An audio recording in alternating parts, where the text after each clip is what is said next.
ॐ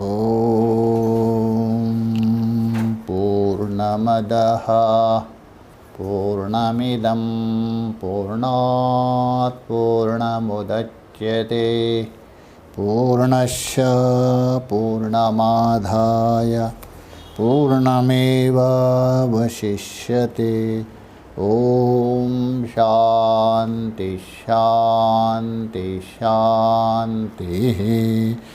शङ्करं शङ्कराचार्यं केशवं बादरायणं सूत्रभाष्यकृतो वन्दे भगवन्तौ पुनः पुनः। ईश्वरो गुरुरात्मेति मूर्तिभेदविभागिने व्योमवद्व्याप्तदेहाय दक्षिणामूर्तये नमः। ॐ शान्ति शान्ति शान्तिः। हम लोग श्रीमद् भगवत पाद शंकराचार्य के द्वारा निर्मित सर्व वेदांत सिद्धांत सार संग्रह नाम का जो अत्यंत रहस्यमय जो ग्रंथ है, साधक के लिए जो अवश्यम भावी, तो उसको लेकर हम विचार कर रहे, चिंतन कर रहे। तो यहाँ तक विचार हुआ था, ये जीव मोह के कारण किस प्रकार ये संसार में फंस कर के नष्ट हो जाता है, अपना जीवन व्यर्थ गवाता। उसके लिए पहले दो दृष्टांत दिया। एक कुली रहा और कोशक कृमि, खेकड़ा और रेशम का कीड़े का दृष्टांत दिया। उसके बाद हम घर को सब कुछ मानते हैं और ये घर, स्वाघर और कारागृह, इन दोनों में विचार करने पर कोई अंतर नहीं है। हाँ, विचार नहीं करें तब तक ठीक है, क्योंकि जहाँ ग्रह निर्माण आदि जो इच्छा है, स्प्रिय है, ये पैरों में पहनी हुई बेड़ियाँ है, और पुत्र परिवार आदि जो अति दृढ़ आशा है, ये तो कंठ में लगी हुई पाशी मानी जाती है, पाशी के समान है, रस्सी। धन है, संपत्ति आदि प्राप्त करने की जो प्रबल अभिलाषा है, ये साक्षात प्राण को नाश करने वाला हेतु है। इसलिए ये विचारवान पुरुष है, चिंतन करने वाला है। ऐसा पुरुष के लिए कारागृह के समान है, क्योंकि जैसा वहाँ कारागृह से व्यक्ति इस शरीर को छुटकारा नहीं दे सकता है, छुटकारा पाना तो चाहता है, छुटकारा नहीं हो सकता, वैसे है इस संसार से निवृत्त होना जो रागी है, विरक्त है, उसके लिए मुश्किल बता दिया। कैसे ये विषयासक्त जो पुरुष है, ये आसक्ति ही पैर में पड़े हुए, बंधन पड़े हुए जंजीर है, और काम क्रोध आदि उस कारागृह को संरक्षण करते हैं, उसको जाने नहीं देते।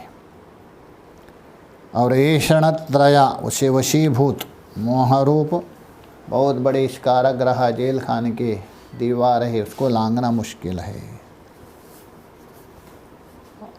और जो कामरूप अंधकार से जो बंधा हुआ उस दृष्टि वाला पुरुष असत है, नाशवान है, अपवित्र रूप, जो आप उसी को मोहित हो जाता है। जैसा दृष्टिहीन पुरुष विवेक नहीं कर सकता है, वहाँ भी विचार दृष्टि रहित तो यहाँ तक विचार किया था। आगे जो बता रहे, जिस शरीर के प्रति जो कामी पुरुष है, अज्ञानी पुरुष मोहित होता है और उसको सब कुछ मानते हैं। साहित्यकारों ने भी कहा दिया, क्या क्या वर्णन किया पता नहीं। श्रृंगार शतक थोड़ा देख लीजिए भर्तृहरि का। भर्तृहरि ने ऐसा ऐसा वर्णन किया, जैसे ही उनके अंदर विवेक आ गया, विचार आ गए, तभी जाके वैराग्य शतक लिखा। उसको खंडन करते, पहले स्वयं लिखा था उन्होंने श्रृंगार शतक, बाद में वैराग्य शतक लिखा था। तो इसलिए विचार दृष्टि और अविचार दृष्टि, थोड़ा विचार करके देखो। यहाँ दोष दिखा रहे, कोई ना ये समझे किसी के ऊपर दोष आरोप करना, किसी को दोष दिखाना उचित नहीं है, शास्त्र का नियम है, बिल्कुल ठीक है। किंतु यहाँ दोष आरोप नहीं कर रहे, जो वास्तव में दोष है, अशोभनीय है, उसको हम शोभनीय मान के बैठे। असुंदरता है, उसको सुंदर मान के बैठे। असुख है, उसको सुख का साधन मान के बैठे, सुख स्वरूप माने। इसलिए यहाँ यथार्थ बोध करवाना हो किसी को, जिज्ञासु साधक को, सत्यता तो सामने रखना ही पड़ेगा। जब तक सत्यता सामने नहीं आएंगी, यथार्थता सामने उपस्थित नहीं होगी, तब तक उसमें आप विरक्त नहीं हो सकते, वैरस्य भाव नहीं आ सकते। इसलिए यहाँ ये बता रहे, जिसके लिए सारा अज्ञानी संसार मर रहे, जो स्त्री आदि, थोड़ा उसका ढांचा तो देख ले।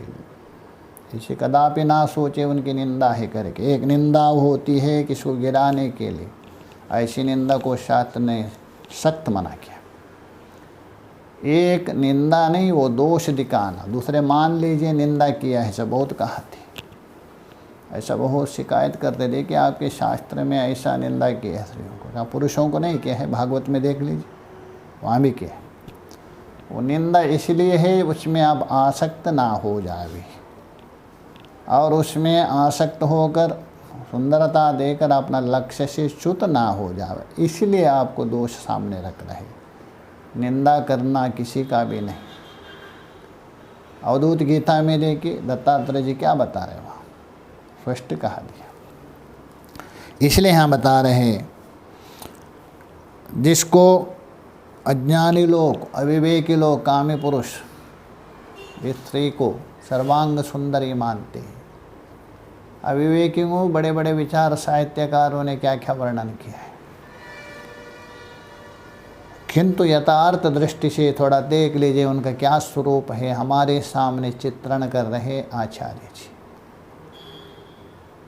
चित्रण नहीं है, यथार्थ स्मरण करवा रहे। चित्रण वो क्या, चित्रण तो ब्रह्मा ने ही पहले बना दिया है, प्रारब्ध ने ही बना दिया है। अभी उसी को आपको स्पष्ट कर रहे, पुनः स्मरण करवा रहे। थोड़ा विचार तो करो। उसको बता रहे थे कि 50वें श्लोक में साधक के लिए आवश्यकता, ये केवल ये ना समझे स्त्री को, पुरुष में भी ऐसा ही है, किसी में भी।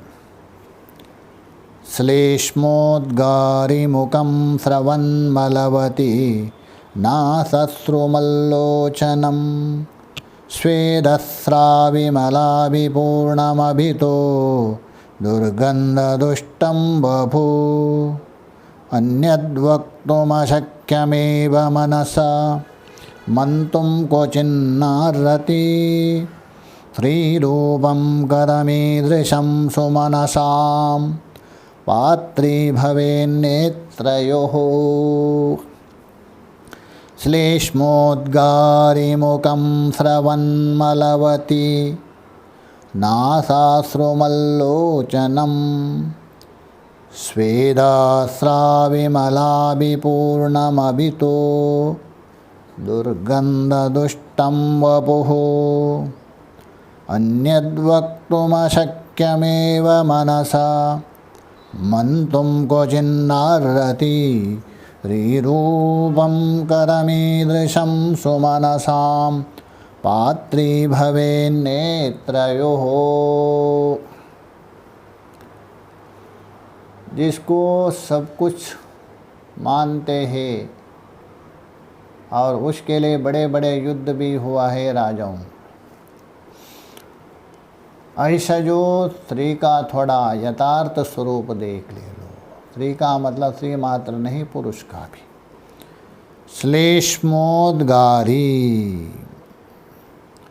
अरे मुख को अत्यंत चंद्रमुख का उपमा देते। हरे चंद्रमुखी, साहित्य पढ़िए, पढ़ते हैरान हो जाएगा। चंद्रमुखी, और जिस मुख को आप चंद्रमा का उपमा दे रहे हैं आह्लादकत्वादि, थोड़ा सा विचार कर लीजिए। मुख तो कप को निकलने वाला है, कप है, थूक है, लार निकलती रहती।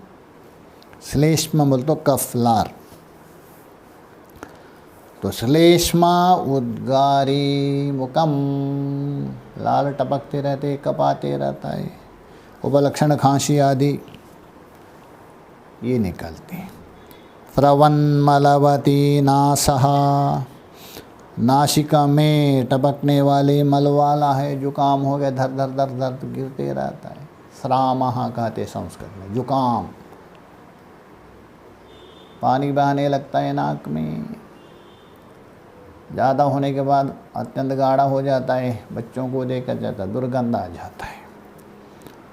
तो इसलिए नासिका चंपा का उपमा दिया है साहित्य में। नासिका कैसा है? चंपा पुष्प जैसा, मुख चंद्र के समान है, चंपक के समान नासिका है। अच्छा, उसी चंपा में सुगंध आता है ना, बहुत सुंदर चंपा पुष्प, सांप भी आसपास घूमते। इसी प्रकार नासिका में भी बहुत सुगंध आता है। कौन सा? दुर्गंध सुगंध। ज़्यादा जुकाम हो गया ना, बड़ा गंदा आने लगता है। इसलिए श्रवण मलवती, नासिका टपकने लगता है जुकाम के कारण, मल वाला।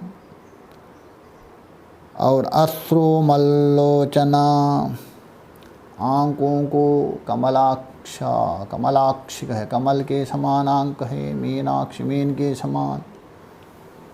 और हिरण के समान आंक है। क्या क्या उपमा दिया पता नहीं। मीनाक्षी है, कमलाक्ष है, जलजाक्षी है। आंकों का बहुत उपमा दिया साहित्य में।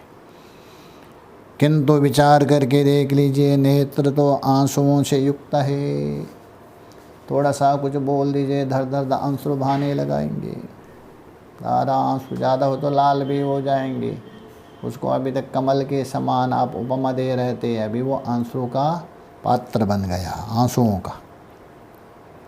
अश्रु इसलिए बोल रहा है, अश्रुमत, अश्रुमत बोल तो ताको लाभ हो गया।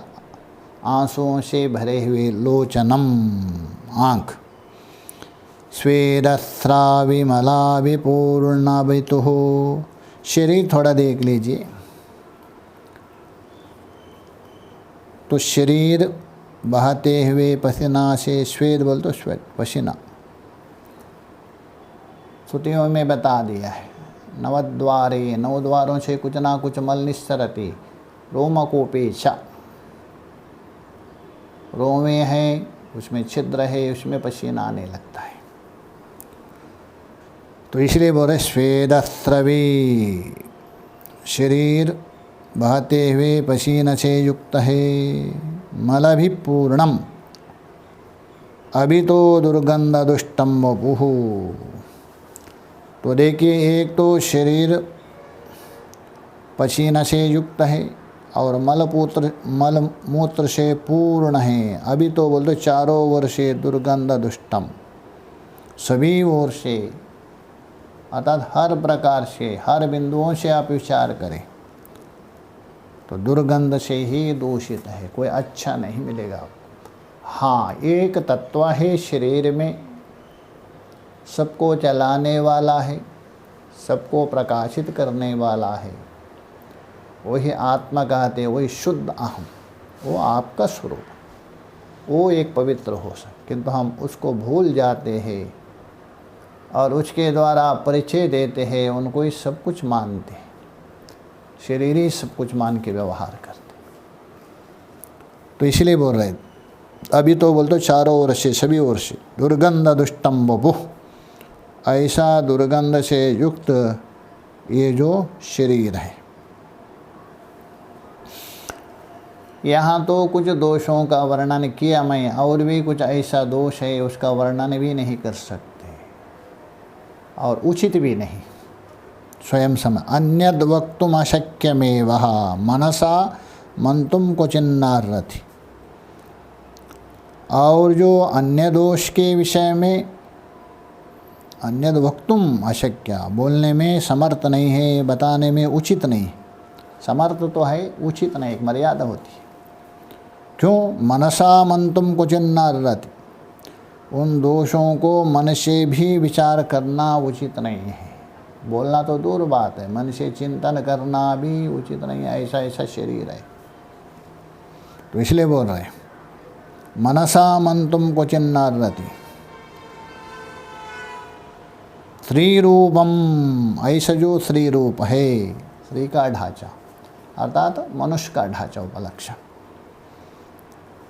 कथमीदृशम सुमनसाम, सुमनसाम बोलते विचार युक्त पुरुष, जिसका मन अच्छा है, शास्त्र में प्रवृत्त है, सन्मार्ग में जाना चाहता है, ऐसा विचारवान पुरुषों का।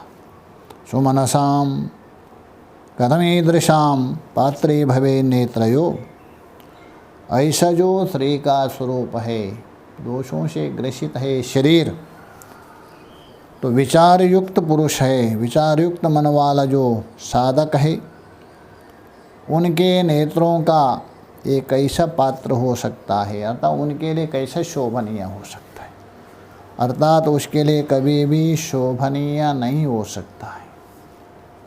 क्योंकि ये जो शरीर बना है मांसादि से, और मांसादि से मूलतः अन्न से बना है। अन्न से बना हो तो अन्न तो स्वयं आप जानते हैं, सुबह बनाया हुआ अन्न देखते देखते सायंकाल या दूसरे दिन खराब हो जाता है। उससे बनाया हुआ जो शरीर पवित्र शुद्ध कैसा होगा, महाभारत में भी बता दिया, और वहाँ भी बता दिया, विद्यारण्य स्वामी जी ने स्पष्ट बता दिया। ये जो शरीर है बिल्कुल कैसा है, मांस पांचालिकायास्तु यंत्र लोलेंग पंजरे स्नायुवस्ते ग्रंथिशालिन्यः श्रियः किमिव शोभने, तृप्तिदीप प्रकरण में बता दिया है। अर्थात मांस पांचालिका, मांस का एक पिंजड़ा बना दिया है, यंत्र है, बस अंग प्रत्यंगों से बनाए हुए के यंत्र है, स्नायु है, हड्डी है, मांस है, इनसे बनाए है। ऐसा जो शरीर है उसमें शोभना तत्व बुद्धि हो रहे हैं। अध्यास से अतिरिक्त, आपका अविवेक से अतिरिक्त कोई है, आपकी दृष्टि है, वही एक नया सृष्टि करके शोभनत्व बुद्धि। जैसा आता है प्रसिद्ध, आप लोगों ने भी सुना है, कोई बहुत बड़ा प्रेमिका जोड़ी थी, अपने प्रियतम को ऐसा मानता था, चारों तरफ से प्रसिद्ध हो गया। अरे बाप रे, राजा को मालूम पड़ा, अरे इतना बड़ा विद्वान है ये, तो ये इनके प्रति ऐसा ही हो रहे, कितनी सुंदर होगी। देखे, गया देखा, वो तो काली करोटी थी। राजा ने सोचा इसके प्रति वो इतना मरमिट रहे, कारण क्या है। उस विद्वान से पूछा, अरे ये तो काली करोटी है, तो उससे आप मरमिटे हो क्यों? उन्होंने उत्तर दिया, उसको सुंदरता देखना हो तो मेरे आंख से आपको देखना पड़ेगा, आपके आंख से नहीं दिखेगा। ये सिद्ध होते ही आपकी जैसा दृष्टि है वैसे आपको लगेगा। दृष्टि रे व सृष्टि, शास्त्र में ठीक ही बता दी। इसलिए बता रहे हैं किमिव शोभने, शोभन कैसे हो सकता है। और महाभारत में भी वहाँ स्पष्ट बता दिए शरीर कैसे बना है। शरीर एक मकान है, विचित्र मकान है, चलने फिरने वाला मकान। शतश्लोकी में भाष्यकार जी ने भी उठा दिया है। महाभारत में भी बता दिया है और श्रुतियों में भी आया है। अस्थिस्तंभा स्नायुबद्धा मांसशोणितलेपितं चर्मावनद्धं दुर्गंधम पात्रम मूत्रपूरिशयोः। ये शरीर है। अस्थि स्तंभ, जैसे मकान बनाते हैं आप, खंबे लगाते हैं, पिल्लर, उसके बाद लोहे के सलियों के द्वारा मजबूत करते, स्नायु से बद्ध है, नहीं तो खंबा इधर उधर ना हो। तो हड्डी रूप खंबा है, स्नायु से उसमें बंधे है। मांस शोणित लेपितम, उसके बाद मिट्टी से अथवा सीमेंट से आप खड़ा करते हैं, ईंट पत्थरों से, और उसके बाद ऊपर प्लास्टर करते। वैसे मांस और खून उससे लेपित है और चर्म से ऊपर से ढक दिया, प्लास्टर कर दिया। ये शरीर है।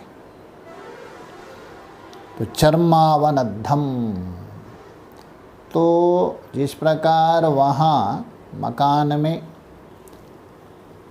प्लास्टर करने से, पेंटिंग देने से अंदर पड़े हुए लोहा, ईंट, ये सब आपको दिखते नहीं है, वैसे यहाँ हड्डी है, मांस है, खून है, ये नहीं दिखता है। चमड़े से ऊपर प्लास्टर किया है। वो चमड़ा ही क्या आपको बहुत सुंदर दिखता है। यदि अच्छा जैसा पेंटिंग किया, मकान में बहुत अच्छा लगता है, कितना भी कमज़ोर मकान क्यों ना हो, पेंटिंग यदि अच्छा किया आपको, अरे ये तो बढ़िया मकान है। और यदि पेंटिंग ख़राब कर दीजिए, अंदर से मकान मजबूत भी हो, आपको अच्छा नहीं लगता। वैसे ये शरीर भी, अंदर कुछ भी टोलन पोल हो, बाहर से यदि सुंदर, अरे तो बहुत अच्छा है, व्यक्ति बहुत सुंदर है, और अंदर से दिल से बहुत निर्मल है, पवित्र है, स्वच्छता है, किंतु बाहर से चमड़ा है उसका काला है, तो अरे ये तो व्यक्ति बेकार है। आप किससे देख रहे हैं, किससे माप रहे हो? ऊपर का चमड़े से। तो चमड़े से ऊपर का, बाहर का आकृति से किसको नहीं माप सकते। ये अष्टावक्र ने कहा दिया था। अष्टावक्र गए थे राजा जनक के सभा में, उत्तर देने के लिए उनका प्रश्न का। जानते हैं आप, अष्टावक्र बोल तो 8 अंगों से टेढ़ा है। कभी इधर से चलते समय पीठ इधर है, पैर इधर है। पिता ने शाप दिया था पहले। उसको देखकर सारे हंसने लग गए, राजा के बड़े बड़े पंडित, विद्वान, मंत्री लोग। अष्टावक्र उनसे भी ज़्यादा जोर से हंसने लग गए। राजा के मन में आश्चर्य हो गया, अरे ये मंत्री है, पंडित है, जो हंस रहे तो ठीक है, इनको देखकर हंस रहे शरीर को, और ये क्यों हंस रहे? राजा ने पूछा, हे मुनिवर, आप क्यों हंस रहे? उन्होंने कहा, राजन, मैंने सुना था राजा जनक विद्वान है, शास्त्रवित्त है, आत्मवित्त है। राजा की सभा में भी बड़े बड़े विद्वान पंडित लोग हैं, ऐसा भी सुना था, किंतु मैंने सोचा आपके वहाँ कोई पंडित नहीं, सारे छमार हैं। सारी सभा स्तंभित हो गई। कहने का मतलब, जो देह दृष्टि को लेकर आप सोच रहे, चमड़े को लेकर सोच रहे हैं ना, बाहर का सुंदर है करके, उसके दिल में क्या पड़ा है आपने झाँक के देखा है क्या? नहीं। इसलिए ऊपर चर्मावनद्धम, इस चमड़े को देखकर आप मापते हैं। जितने भी मापने वाले होते हैं ना आज लोग, क्या होता है, बाहर का शरीर को लेकर बनाता है स्पर्धा, विश्व सुंदर, बाहर की दृष्टि से।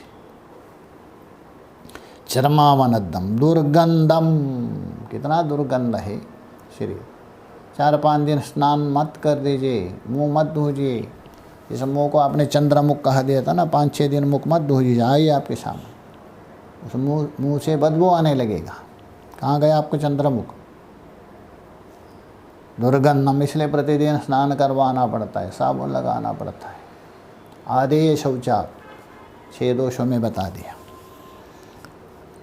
तो दुर्गंधम पात्रम मूत्र पूरिशयो, मूत्र और पूरिश मलमूत्रों का ये पात्र है, भांडा है। एक महात्मा कहते पात्र नहीं फैक्ट्री बनाओ, फैक्ट्री मानो, पात्र नहीं फैक्ट्री है, रेडी तैयार होता है अंदर, दोनों तैयार होते हैं। ऐसा शरीर है, इस शरीर को आप शोभत मानो। ये आपका अविवेक है, अविचार से अतिरिक्त कुछ नहीं। और भी जगह वहाँ स्पष्ट कहा दिया शास्त्र में, श्रुतियों में भी, महाभारत में। इस शरीर को थोड़ा विचार करके देख लीजिए, बुद्धि दिया है, चिंतन कर सकते आप, सारा सब कुछ चिंतन करते, एक क्यों चिंतन नहीं कर सकते?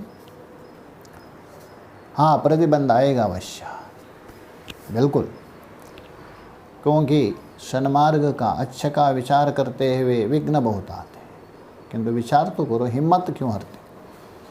इसलिए बता, जरा शोक विपाकार्थम रोग मंदिरम मातुरम दुष्पूरम दुर्धरम दुष्टम सदोष क्षण भंगुरम। ऐसा है।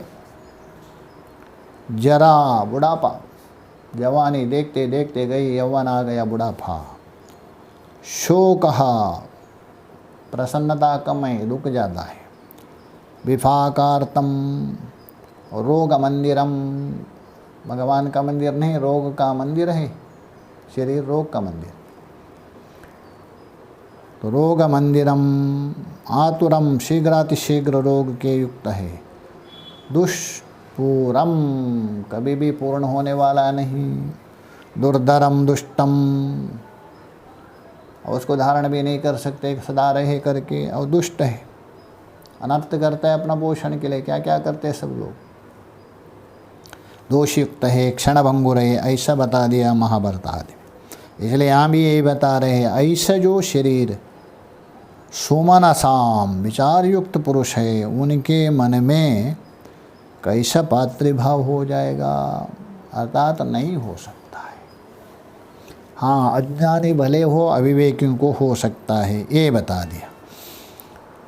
आगे जो बता रहे,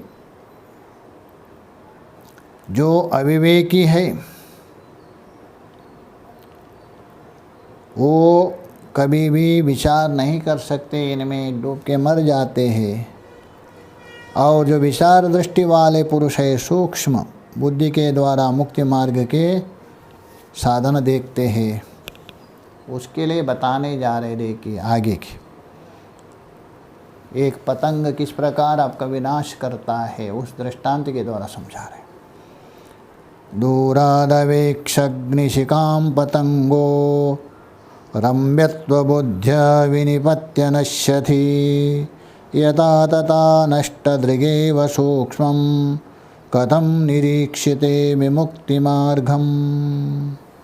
दूरादवेक्षाग्निशिकां पतंगो रम्यत्वबुद्ध्या विनिपत्य नश्यति यथा तथा नष्टदृगेव सूक्ष्मं कथं निरीक्षेत विमुक्तिमार्गम्।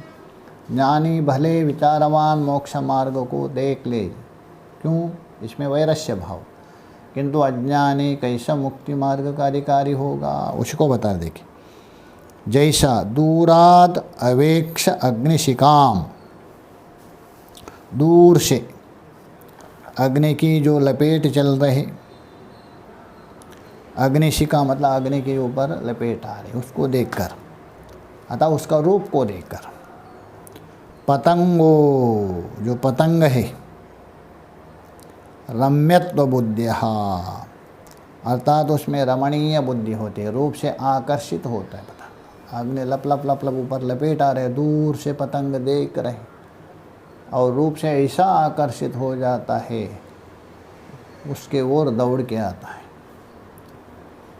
गीता में 11वें अध्याय में स्पष्ट बता दिया, यथा पतंग, जिस पतंग है दौड़ दौड़ करके अग्नि में प्रवेश कर रहे, सारा नदियाँ समुद्र में प्रविष्ट हो रहे, वैसे ही सारे जीव मेरे अंदर प्रविष्ट हो रहे अर्जुन।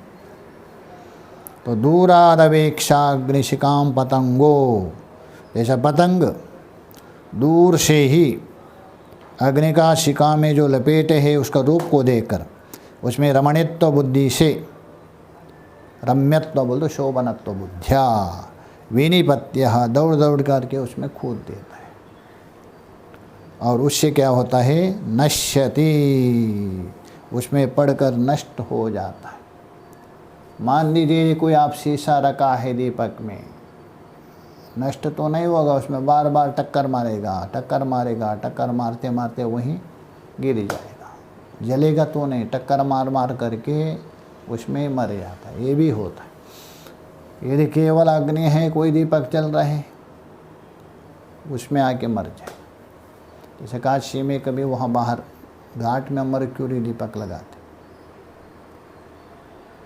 और उधर से इतने कीड़े आते भयंकर, जल करके नष्ट होते, बदबू आने लगता है। इतने कीड़े बैठना मुश्किल होते, उसे आकर्षित हो गए।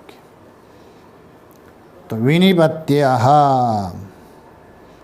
अतः विनिपत्यः नश्यति। विनिपत्य बोल दो, विशेषेण निपत्य, उसमें कूद करके, उसमें पड़ करके नष्ट हो जाता है। कौन? पतंग। क्यों? उस अग्नि का रूप में रम्यत्व होकर आकर्षित होता है और अपना जीवन गंवा देता। यथा दृष्टांत है। अब उस दृष्टांत के द्वारा क्या समझाना चाह रहे देख लीजिए।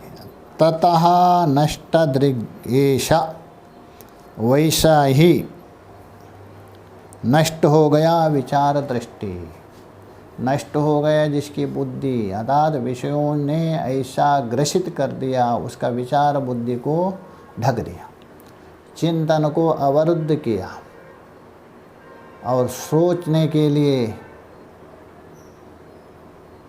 उसका अंदर बुद्धि ही नहीं रहती है। यदि कोई समझाने पर भी समझता नहीं, अवरुद्ध हो गया। किसी को यदि समझा दे दो, ये वो बोले छोड़ दे दो, मुझे दूसरा बताओ, ये नहीं चाहिए। कितना भी समझाओ यथार्थ ग्रहण करने तैयार नहीं होता, क्योंकि बुद्धि उसमें उसकी अटक गई।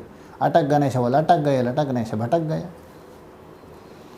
तो इसलिए बोल रहे यतः नष्ट दृग्, वैसे ही ये थ्री रूप में विशेष रूप से अथवा विषयों में नष्ट विचार दृष्टि वाला कौन? जो पुरुष।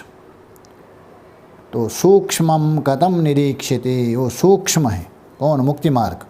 विमुक्ति मार्गम सूक्ष्मम, क्योंकि मुक्ति मार्ग अत्यंत सूक्ष्म है। ये सूक्ष्म क्षुरस्य धारा, कट में बता दिया, क्षुर की धारा है, उसमें चलने के समान।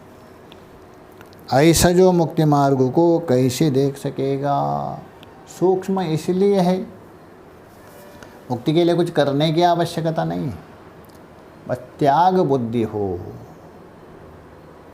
त्याग बुद्धि ना हो, आप मोक्ष के अधिकार न हो। त्यागेन शांति, त्यागेन, त्याग से ही त्यागात् शांतिरनंतरा, त्यागेन एव अमृतत्वमनाशु, श्रुति बोलती। तो इसलिए सूक्ष्म में त्याग करना कठिन होता है। इसलिए वराह उपनिषद में बता दिया है, बंधन और मोक्ष क्या चीज़ है? पकड़ना है बंधन, छोड़ना है मुक्ति, बस यही है, और कोई नहीं बंधन मुक्ति। इसलिए कहा द्विपदे बंध मोक्षाय। क्या? द्विपदे, दो ही पद है, बंधन और मोक्ष दो ही पद है। द्विपदे बंध मोक्षाय निर्ममेति ममेति च, एक निर्मम एक पद, दूसरा मम इति च पद। ममेति बद्धते जंतु, मेरा मेरा मेरा करके होता है, अहम मेरा, ये बंधन है। निर्ममेति मुच्यते, जो निर्ममत्व यदि हो गया, तेरा तेरा मेरा नहीं, ये मुक्त है। ये वराहोपनिषद में बता, इसलिए यहाँ बता रहे सूक्ष्म है। कौन? मुक्ति मार्ग।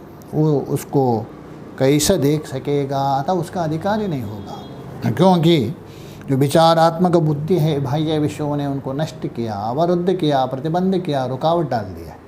इसलिए उस रुकावट को हटाओ, तभी आप देख सकते। आगे जो बता रहे, ये शरीर अभी बताया था मैंने महाभारत, यहाँ भी बता रहे, देखिए उस शरीर में रमणीय ऐसा देखते हैं, उनके अंदर विचार नहीं है। ये बता रहे, कामेन कांतम परिगृह्य तद्वत् जनोप्ययम नश्यति नष्टदृष्टि मांसस्तिमज्जामलमूत्रपात्रं श्रियं स्वयं रम्यत एव पश्यति कामेन कान्तं परिगृह्य तद्वत् जनोप्ययं नश्यति नष्टदृष्टिः मांसास्तिमज्जामलमूत्रपात्रं श्रियं स्वयं रम्यत एव पश्यति कामेन कांतम। कामेन अर्थात काम से कामना पूर्ण होकर, कांतम बोल तो स्त्री को ऐसी कामना पड़ी है, ऐसी वासना पड़ी है, उस कामना वासना के द्वारा कांतम, कांता कहते हैं कमुकांतो धातु है स्त्री को, परिगृह्य स्वीकार करके। ठीक है, आप यदि गृहस्थ है, संसारी है, अवश्य ग्रहण करना, अन्यतः परंपरा नहीं चलेगा। शास्त्र ने निषेध नहीं किया। शास्त्र किसको निषेध करते हैं देख लीजिए, उसको आप स्त्री रूप से दृष्टि ग्रहण कर दीजिए। इससे मुझे आगे श्रेष्ठ परंपरा चलाना है उस बुद्धि से, भोग के लिए, कामना पूर्ण करने के लिए नहीं। इसलिए देखिए भागवत में स्पष्ट कहा, विवाहो न विलासार्थ। विवाह कोई विलास के लिए नहीं, कोई आपकी कामना पूर्ति करने के लिए नहीं, इच्छा को शांत करने के लिए नहीं। ना शांत होगा, ना होने वाली है, ना होगी। बस एक ही रास्ता है, कुछ समय के लिए आपकी इच्छा शांत करते हुए, और मुख्य लक्ष्य है योग्य परंपरा चले, योग्य पुत्र को उत्पन्न करके सन्मार्ग में प्रवृत्त करे, अपना परंपरा रक्षा करने के लिए। ये है मुख्य, इसलिए कोई विरोध नहीं।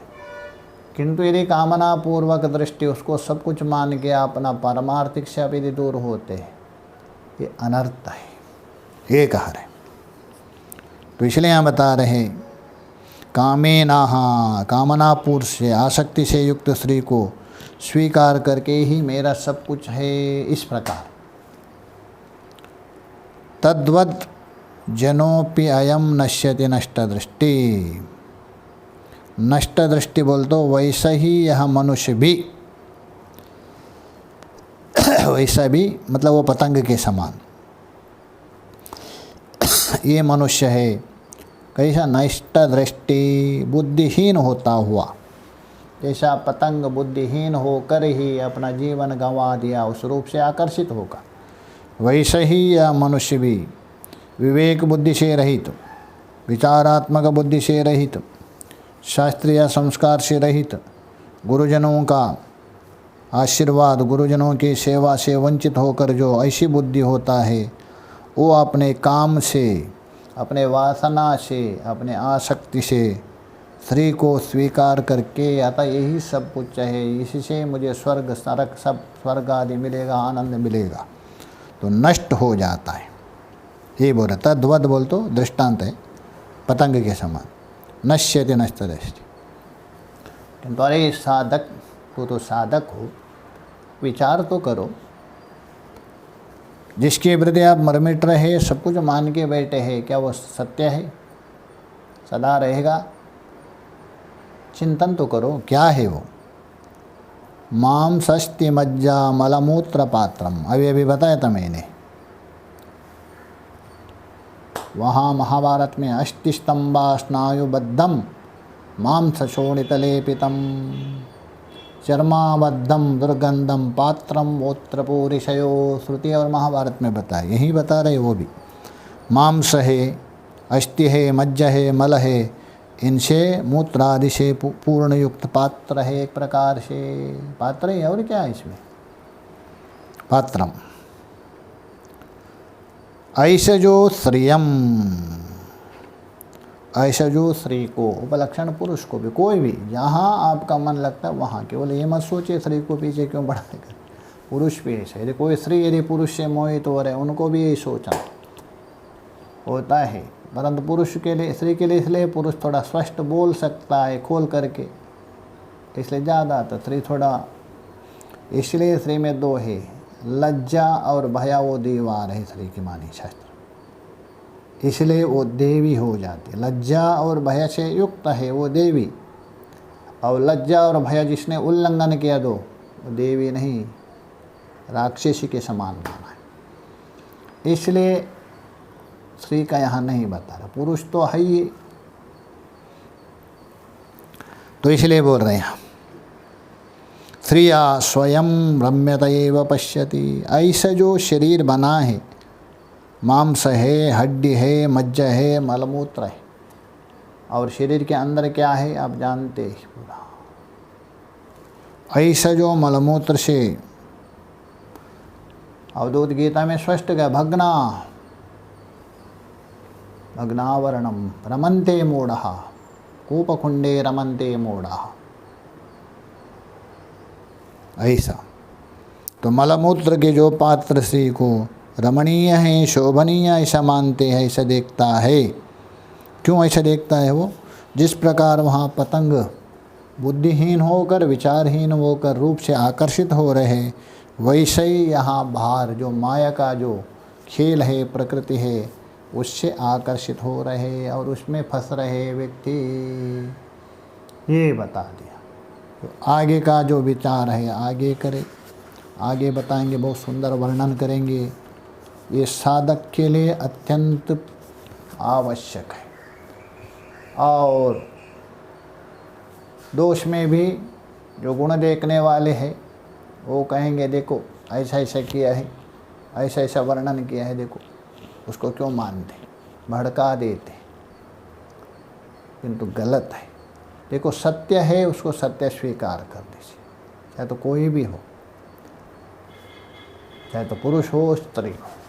आप यदि साधक है, साधक की दृष्टि से, अब यदि साधक नहीं है, उसको सुन करके मजाक ना करें, क्योंकि आपके बुद्धि के ऊपर है वो, आप ग्रहण नहीं कर सकते हो सत्यता को।